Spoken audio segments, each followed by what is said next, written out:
नमस्कार दोस्तों, स्वागत है आपका स्टडी मेथड चैनल पर। हम देख रहे थे जो प्रवक्ता परीक्षा हुई है, ठीक है, 1 फरवरी 2019 को हुई है, 2016 वाली। उसका इतिहास का पार्ट सोल्व कर रहे थे। हमने इसमें 60 क्वेश्चन देख लिए हैं, ठीक है, और वो पूरा डिटेल के साथ सोल्व कर लिए हैं। आगे देखते हैं आज क्वेश्चन नंबर 61 से। ये देखिए क्वेश्चन नंबर 61 क्या है। क्वेश्चन नंबर 61 है, मौर्यों के समय समाहर्ता का क्या कार्य था? तो सही आंसर है इसका आपका डी। जो राजस्व संग्रह करता था वो समाहर्ता कहलाता था मौर्यों के समय, ठीक है। इसी तरह देखिए जो अब पेपर का पैटर्न है ना, पहले क्या होता था, जैसे मौर्य है उससे क्वेश्चन आते थे आपके चंद्रगुप्त मौर्य से, अशोक से, ठीक है। ये पैटर्न था। अब क्या पैटर्न हो गया है, अभी सभी एग्जाम में बता रहा हूँ मैं, यूपी पीसीएस में या यूपी ट्रिपल एससी में। अब जो इनका प्रशासन है ना, जैसे इसका प्रशासन हो गया मौर्य का, उसके अलावा गुप्तों का प्रशासन हो गया। अब प्रशासन से क्वेश्चन आने लगे हैं, ठीक है। प्रशासन में किसके, जैसे जो कोषाध्यक्ष था वो किसके लिए था, या सिक्कों के संग्रहकर्ता को क्या कहा जाता था। तो इस तरह से ना, कौन उनका वजीर था, इस तरह से। तो जैसे ये पूछ लिया, यहाँ पे देखिए ये पूछा हो ना, समाहर्ता, समाहर्ता था राजस्व संग्रहकर्ता, ठीक है। तो आपको जो प्रशासन है ना, चाहे मुगल प्रशासन हो मिडवल हिस्ट्री में, चाहे एनिसेंट हिस्ट्री में, उस पर बहुत ध्यान रखना है, ठीक है। आगे देखिए क्वेश्चन नंबर आपका 62। हड़प्पा सभ्यता में निम्नलिखित में से किस लिपि का प्रयोग किया गया है? ये तो आसान क्वेश्चन है, सही आंसर आपका बी हो जाएगा, चित्रात्मक। आपको पता है जो हड़प्पा की जो जितनी भी गुफाएं हैं उन पे, या जो हमें मिले हैं साक्ष्य, उन पे आपको चित्र चित्र दर्शाए गए हैं, ठीक है, नए नए तरीके से। उसे आज तक पढ़ा नहीं गया है। जो हड़प्पा की लिपि है वो पढ़ी नहीं गई है, क्योंकि वो चित्रात्मक है, उससे समझ में नहीं आता है कि क्या इन्हें दर्शाना चाह रहे हैं या बताना चाह रहे हैं। इस पर कार्य चल रहा है। इस बार का जो बजट आया था, ठीक है, बजट 2019 का, और 2020 वाले में भी इसमें बात की गई है, ठीक है, हड़प्पा के बारे में, 5 स्थलों के बारे में, वो आप देख लीजिएगा। आगे देखिए क्वेश्चन नंबर आप 63 देखिए। निम्नलिखित में से किसने कलकत्ता में द नेशन एसोसिएशन की स्थापना की थी? सही आंसर है सी, सुरेंद्रनाथ बनर्जी, ठीक है। ये काफी इंपॉर्टेंट है, याद रखिए। द नेशनल एसोसिएशन, इसकी डेट भी पूछी जाती है, 1876 याद रखना है, ठीक है, ईयर याद रखना है। 1876 में नेशनल एसोसिएशन की स्थापना की थी सुरेंद्रनाथ बनर्जी ने। और जो कांग्रेस थी ना, 1885 में बनी थी, आईएनसी, उससे पहले यही महत्वपूर्ण संस्था थी जो भारत की आज़ादी के लिए बात करती थी, नेशनल एसोसिएशन, ठीक है। आगे देखिए क्वेश्चन नंबर 64 देखिए। तैमूर ने किस वर्ष भारत पर आक्रमण किया था? सही आंसर है आपका ए, 1398 में, ठीक है। 1398 टाइम पे आपका वो चल रहा था, कौन सा है, तुगलक तुगलक वंश चल रहा था, ठीक है। मोहम्मद शाह था जो द्वितीय, उसका शासनकाल था। उस टाइम पे ये तैमूर ने आक्रमण किया था, ठीक है। अब देखिए जो आज तो इसने अभी क्वेश्चन में इसमें पूछा हुआ है तैमूर का आक्रमण, आपको 3-4 याद रखने हैं, ठीक है, कभी नहीं भूलेंगे, मैं आपको बता देता हूँ। देखिए एक तो चंगेज खान का पूछा जाता है, ठीक है। चंगेज खान की डेट थी 1221, याद रखनी है, ठीक है। शासक आपको याद रखना है इल्तुतमिश, ठीक है। एक याद रखना आपको नादिर शाह का। नादिर शाह का था 1739। और मोहम्मद शाह इस टाइम पे आपका शासक था। और एक आपको याद रखना है अहमद शाह अब्दाली, जो इम्पोर्टेंट है, अहमद शाह अब्दाली 1761। इसके टाइम पे पानीपत का तृतीय युद्ध हुआ था, इसने मराठों के बीच में, अहमद शाह अब्दाली और मराठों के बीच में 1761 में। तो 4 हो गए। एक आपका तैमूर हो गया जो क्वेश्चन में पूछा हुआ है, इसकी डेट थी आपकी 1398। तो जी 4 जो विदेशी थे जिन्होंने भारत पर आक्रमण किया था, इनके ये ईयर बहुत पूछे जाते हैं, ठीक है। और इनके शासनकाल पे कौन आपके शासक थे वो पूछे जाते हैं। तो आपने आज देख लिया, तैमूर का 1398 क्वेश्चन में पूछा हुआ है, चंगेज का 1221, नादिर शाह का हुआ था वो 1739 में, और अहमद शाह अब्दाली का हुआ था 1761 में, ठीक है। अब आई होप मैं आगे से आप इसे याद रखेंगे, भूलेंगे नहीं कभी भी, कभी क्वेश्चन आएगा तो आप कर लेंगे, ठीक है। आगे देखिए क्वेश्चन नंबर 65 देखिए। वल्लभ भाई पटेल सर्वप्रथम गांधी से किस आंदोलन से जुड़े थे? सही आंसर है आपका सी, खेड़ा आंदोलन, ठीक है। एक अभी देखिए फॉरेस्ट गार्ड का पेपर हुआ था, ठीक है, उत्तराखंड का। उसमें क्वेश्चन पूछा गया था, जो गांधी जी के आंदोलन थे उनका क्रम पूछा गया था। सबको पता है चंपारण पहले था, और जो कन्फ्यूजन था वो खेड़ा और अहमदाबाद में था, कि दोनों ही 1918 में हुए हैं, ठीक है। तो पहले कौन सा हुआ है, ये बुकों में भी आपको बहुत कम मिलता है, तो आप इससे भी याद रख सकते हैं। जो सी ए के याद रख लीजिए, कि किससे याद रखिए, सी से आपका चंपारण, ए से अहमदाबाद, और फिर खेड़ा। तो पहले चंपारण, उसमें ऐसे थे ऑप्शन सी के ए। तो ये ऑप्शनों में कन्फ्यूजन था कि पहले अहमदाबाद हुआ है या पहले आपका खेड़ा हुआ है, फिर अहमदाबाद हुआ है। तो आप इसे याद रखेंगे, सी ए के, चंपारण, अहमदाबाद, खेड़ा, ठीक है। उसके अलावा वल्लभ भाई पटेल से क्वेश्चन पूछे जाते हैं 2-3 तरह के, मैं आपको बता देता हूँ सारे। एक तो देखिए आप याद रखिएगा, जो 1931 का अधिवेशन हुआ था ना कराची में, कांग्रेस का दिवस है, उसकी अध्यक्षता करी थी वल्लभ भाई पटेल ने। ये बहुत इंपॉर्टेंट है क्योंकि इसमें सबसे पहली बार मूल अधिकारों को लेकर बात की गई थी। ठीक है, जो हमारे फंडामेंटल राइट्स हैं, मूल अधिकारी की बात सबसे पहले की गई थी 1931 के कराची अधिवेशन में, जिसकी अध्यक्षता करी थी वल्लभ भाई पटेल ने। ठीक है, एक इनसे क्वेश्चन पूछा जाता है, जो जो आपके वल्लभ भाई पटेल थे वो आपके बारदोली सत्याग्रह पूछा जाता है किससे संबंधित है। तो बारदोली सत्याग्रह का नेतृत्व किया था आपका वल्लभ भाई पटेल ने, और वहाँ की जो महिलाएं थी उन्होंने इन्हें उपाधि दी थी सरदार की। हाँ, इनका नाम है ना सरदार वल्लभ भाई पटेल। जो सरदार की उपाधि दी थी वो बारदोली की महिलाएं ने दी थी। वल्लभ भाई पटेल से यही 4-5 क्वेश्चन आते हैं, मैंने आपको बता दिया सारे। ठीक है, लौह पुरुष कहा जाता है, आपको पता है। अब भारत में जो देसी रियासतें थी उनके विलय के लिए जाना जाता है वल्लभ भाई पटेल जी को। आगे देखिए क्वेश्चन नंबर 66। क्वेश्चन नंबर 66 है, निम्नलिखित भारतीय शासकों में कौन सर्वप्रथम सहायक संधि में सम्मिलित हुआ था। ठीक है, सही आंसर है ए, अवध का नवाब। देखिए इसमें आपको लग रहा होगा कि हमने तो पढ़ा है हैदराबाद। ठीक है, हैदराबाद सबसे पहले था। हैदराबाद के जो निजाम थे उन्होंने सहायक संधि सबसे पहले बनाई थी। इसमें दो तरह के क्वेश्चन पूछेगा।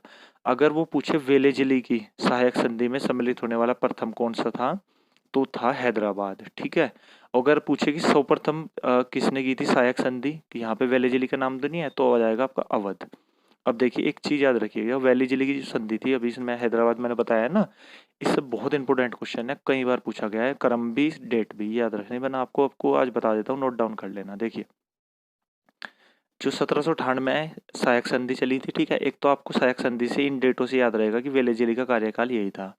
फिर आप 1799 लिख लीजिए, फिर 1801 लिख लीजिए। ठीक है, यही तीन ज़्यादा इंपॉर्टेंट है जो पूछ ले बता देता हूँ आपको। देखिए 1798 में तो इन्होंने की थी सबसे पहली संधि हैदराबाद के निजामों से। ठीक है, हैदराबाद से।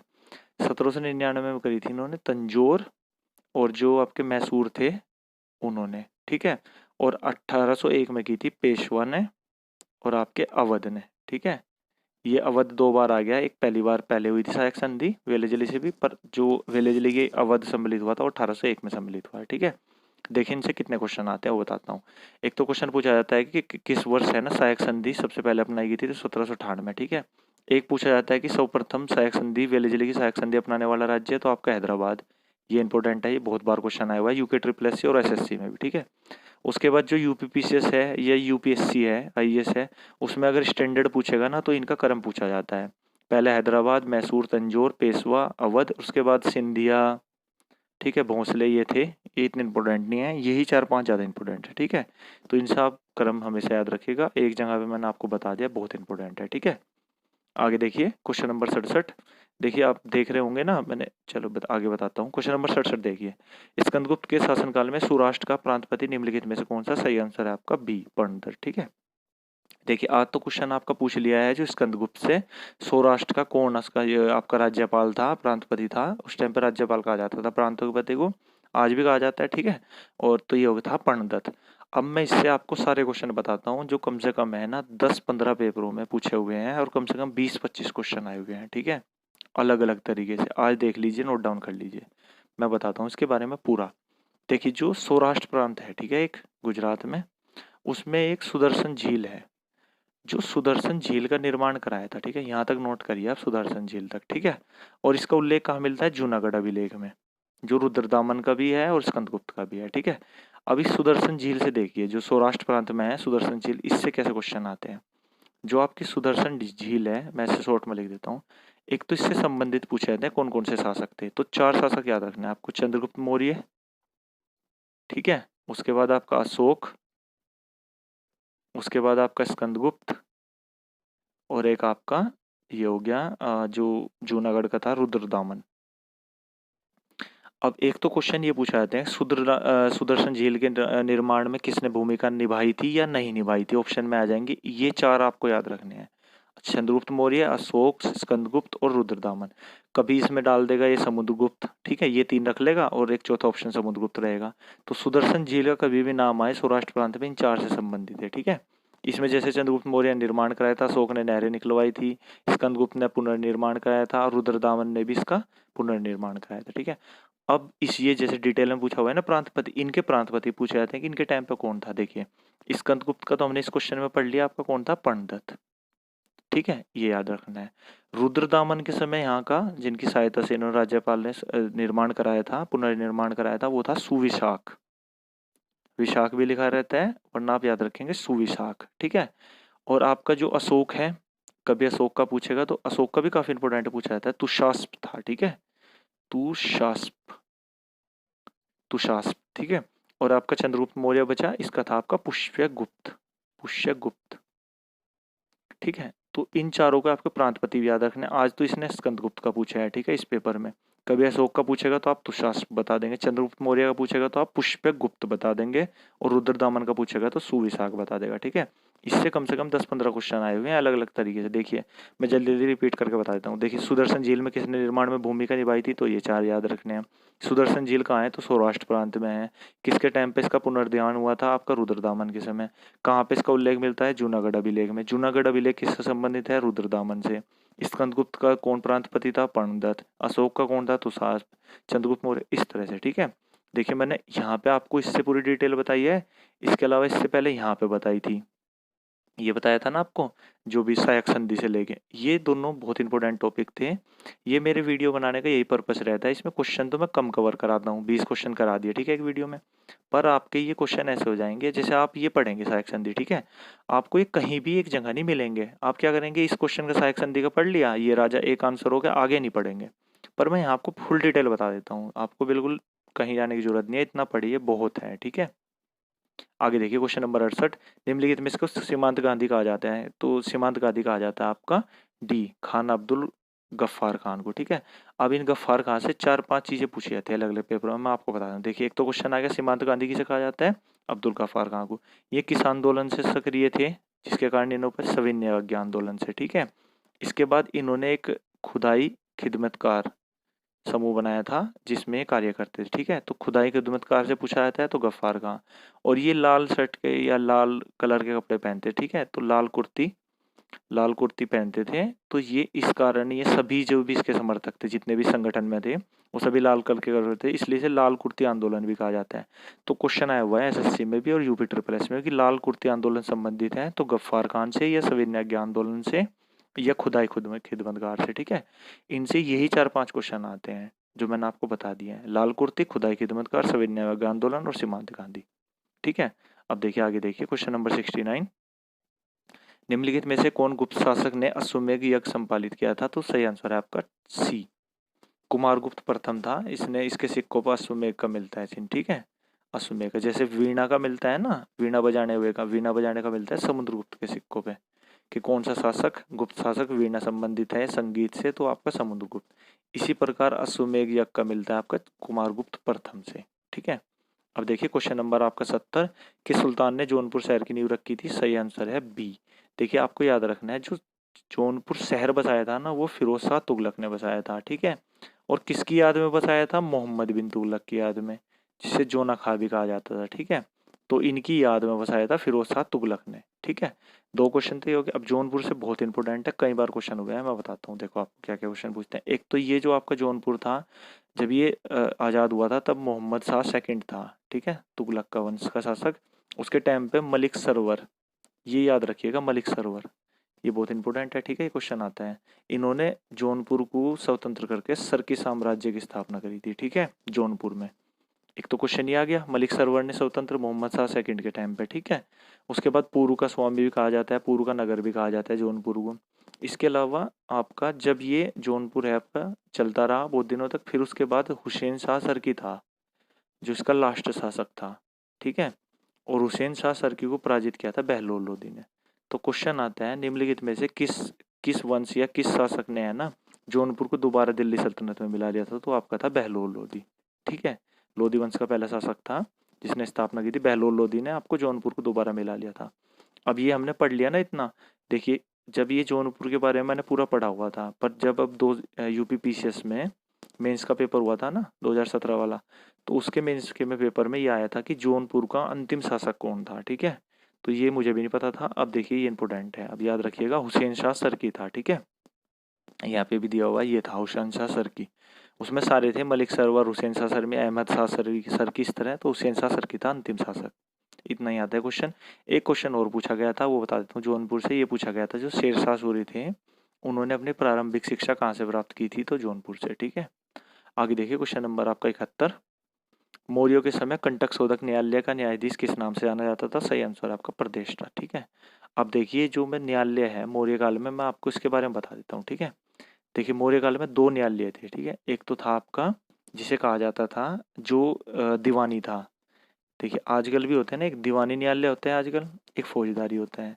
जैसे आपके जो भी जमीन से विवादित या कोई ऐसे है ना नॉर्मल मामले हैं वे तो जाते हैं दीवानी में, और जो क्रिमिनल मामले हैं वो जाते हैं फौजदारी में। आज भी यही प्रथा है। ठीक है, उस टाइम भी यही दो न्यायालय थे मौर्य के शासनकाल में। ठीक है, जो दीवानी वाले न्यायालय थे वे देखा करते थे नॉर्मल मामले, फौजदारी द्वार। ठीक है, उस टाइम पे जो दीवानी थे उन्हें कहा जाता था धर्मस्थली।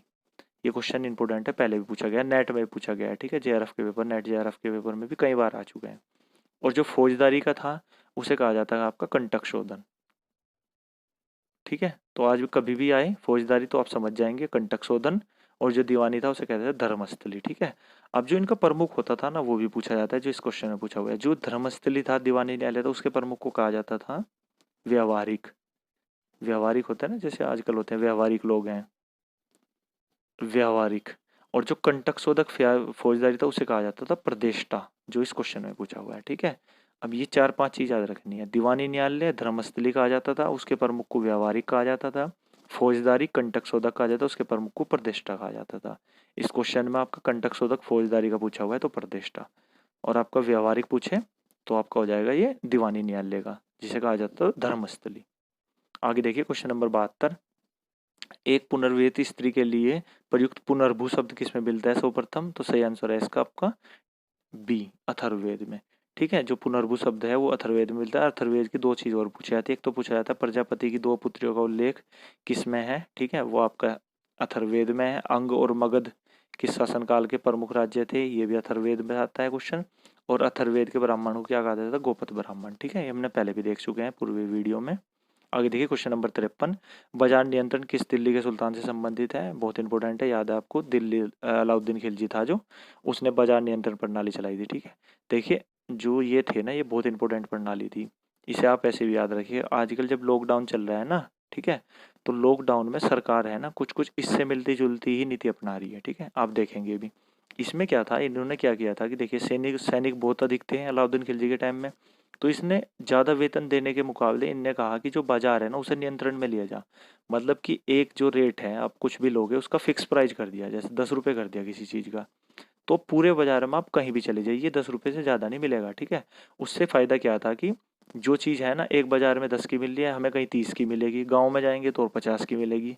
तो उससे इसने संतुलित कर दिया, जिससे सैनिकों का खर्चा कम हो गया था और उसे वेतन कम देना पड़ता था। ठीक है, आज भी यही किया है, आपने देखा है लॉकडाउन में सरकार ने है ना रेट फिक्स किए हैं, कहा है कि लॉकडाउन के चक्कर में कोई भी रेट नहीं बढ़ाएगा, बिल्कुल प्राइस फिक्स रहेंगे। ठीक है, कोई भी महंगा करके नहीं देगा जिससे जनता को कोई नुकसान ना हो। ठीक है, आगे देखिए। ठीक है, इसका सही आंसर हो गया सी, ये ध्यान रखिएगा।